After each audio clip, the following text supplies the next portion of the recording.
Now, I went to a church for a long time, my church that, I really grew up on. And I had my interest sparked. Actually, it was after President Trump was shot this past summer in July. Of course, this happened on a Saturday. We went to church the next Sunday, and my preacher didn't mention it at all. And I thought it bizarre, right? Like, I'm not asking him to stand up on the, at the altar and deliver a sermon entirely on, blessing President Trump, his safety, but he didn't even allude to it a single time. And that was a red flag for me because we are called to, again, pray for our nation's leaders.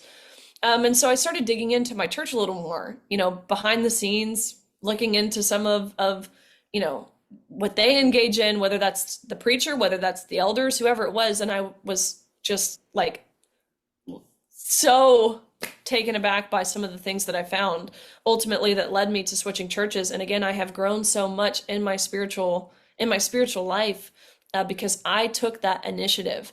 So again, I think that's something that we have to do as Christians. Be willing to, number one, think for ourselves, be willing to apologize, admit you're wrong when you are wrong, things that I think are not common traits anymore, but all leading to a more developed and more fruit-bearing spiritual life.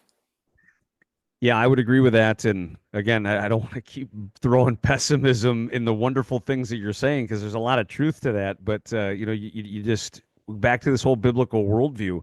Got this statistic up in front of me here.